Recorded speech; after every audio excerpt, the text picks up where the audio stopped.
พี่น้องคอยเห็นน้องสเต็มโตเกียวมิวสิกเราโพดจี๊ดแหมแล้วกรีดเรียงหยังจี๊ดจริงไหมเนี่ยว่าสันจี๊ดจริงไหมเนี่ยว่าสันว่าน่ะเป็นเรียงหยังเป็นเรียงหยังพอเลยไปชอบเบิ่งสิได้ไปว่าคอนเสิร์ตประเทศยุโรปพี่น้องโอ้ยดีใจน้ำเด้ออีหล่ะคำเพลงแต่งเนาต้องไปเกาหลีก็บ่ได้ไปข้าเจ้าไปยุโรปเดียวนั้นก็บ่ได้ไปวันนี้น้องสเต็มสิได้ไปแล้วพี่น้องโอ้ยดีใจน้ำเด้อคำเพลงอีแม่คอยผู้จัดผู้นำผลก็มาโหวตว่าขอแจ้งเปลี่ยนตัวศิลปินจากน้องเม็กเป็นน้องก้องวายุนะคะผลส่งเรื่องขอเพิ่มน้องสเต็มวัฒนาขอเพิ่มน้องสเต็มเพิ่มอีก1 คนตอนนี้รอคำตอบจากบอสบิ๊กอยู่ค่ะส่วนเรื่องน้องแบ็คเขาขอสละสิทธิ์เองค่ะเพราะไม่สะดวกขึ้นมาด้วยค่ะรบกวนแฟนคลับเข้าใจตามนี้นะคะขอบคุณค่ะค่ายเพลงโตเกียวมิวสิกก้องวายุวสันวาผู้นำผลเป็นคนโพดพี่น้องพอเพิ่มน้องสเต็มวสันรอคำตอบจากบอสบิ๊กเนาะบอสบิ๊กก็มาชี้แจงว่าน้องสเต็มได้ไปพระว่าอุ้ยดีใจน้ำเด้ออีหล่าแล้วก้องวายุก็ได้ไปอีกบัดเดือนสิงหานั่นน่ะเปลี่ยนจากแม็กสารันเนื่องจากแม็กสารันขอสละสิทธิ์พี่น้องเพิ่นขอสละสิทธิ์ไม่สะดวกเอากับบ่ลงเลิกแล้วเนาะว่าบ่อะไรทำไมพี่น้อง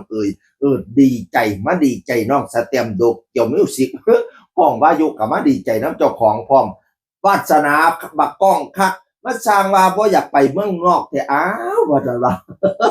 วาสนาบักก้องคักแม็กสารันสละสิทธิ์ข้าเจ้าก็เลยเปลี่ยนให้ก้องวายุไปแทนโอ้ยมาโชคดีแท้เนาะอีพอก็ก้องวายุนี่เนาะเดือนมิถุนายนก็สิได้ไปดิมิถุนายนนี่26 ถึง 28หรือเปล่าก้องวายุจะได้ไปกับน้องสกายโอ้ยมาวาสนาดีไถพอได้ไปเมืองนอกเบิ่เดียวก็ได้ไปเบิ่ได้เดียวก็ได้ไปเที่ยวจนกระทั่งเป็นโศกเที่ยวปั่นว่าทักไปหน้าน้องก้องวายุน่ะนะคนรูปรอเราเห็นหยังก็บ่น่าเกลียดคือเบิดอีพอกูผมเชื่อเลยครับว่าน้องสาวผมเอาอยู่แน่นอนไปทัวร์ยุโรปครั้งนี้ยินดีกับน้องสาวด้วยครับที่ผู้หลักผู้ใหญ่มองเห็นความสามารถของน้องสาวผมมาสั่นพายลูกคู่บุญกันกับน้องสเต็มเอาอยู่แม่งขอยกับว่าน้องสเต็มเอาอยู่แล้วเสียงดีอีหลีดิตอนมาออดิชั่นเนี่ยน้องสเต็มเข้าสู่ค่ายโตเกียวมิวสิกเพราะว่าชนะเลิศการออดิชั่นเด้คนมาร้องเพลงโอ้ยสมัครหลายผู้หลายคนน้องสเต็มเข้ารอบแล้วก็ชนะเลิศอุ้ยไม่ว่าออดิชั่นนี่รอบออดิชั่นมีคนเดียวนะที่เข้ามาด้วยการออดิชั่นเนี่ยน้องสเต็มเลิศเอาอยู่หน้าเวทีละกันสนุกสนานลื่นเรื่องบันเทิงศิลป์พี่น้องแล้วก็บอกว่าพี่ชายที่แสนดีรักที่สุดขอบคุณที่เชื่อมั่นในตัวน้องสาวคนนี้ขอบคุณทีมงานผู้จัดที่ไว้วางใจหนูนะคะขอบคุณบอสบิ๊กที่ทำให้หนูมีวันนี้ด้วยค่ะประชันว่าแล้วก็มาทายคลิปดีใจแต่เก็บอาการวาสันว่าคลิปนั้นเรากับผู้งามทุกเจ้าเข้าไปเบิ่งเด้อดีใจเนาะดีใจมันก็เลยเปล่งปังออกมันเลยผู้งามพี่น้อง โอ้ยดีใจนะเวลาที่ได้ไปเที่ยวประเทศยุโรปโอ้ยอยากไปให้นี้โอ้ยอิสาผู้ใดก็บ่ซ้ำอิสาซ้ำกองว่าอยู่ได้ไปดูหายผู้เบาลูกเท่าไหร่ลูก3 ดีใจน้ำน้องสเต็มรับเป็นอันดับแรกพี่น้องไอ้ห่วงเหี้ยงเลี้ยงเหลี่ยมเด้อไปพูดกันไอ้สนุกกอบสนุกโกยเด้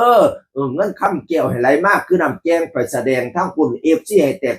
จนล้นอ้างสนามย่ามเจ้าขึ้นห้านให้โดดเด่นทั้งเวทีให้มีแต่คนหักคนส้มนิยมส้มเจ้าเงินคำให้ไหลเข่าล้นกระเป๋าเด่นอังให้ได้นั่งนับแบ่งเลี้ยงเศร้าจนเหนื่อยมือเงินแสนให้ตกอยู่กลางบ้านเงินล้านให้ตกอยู่กลางเวทีกอบเอากลับมาอีสานบ้านเฮาอีหล่าดีใจน้องสเต็มโตเกียวมิวสิกจะคือคนเก่าเว้าสู่ฟังสวัสดีครับ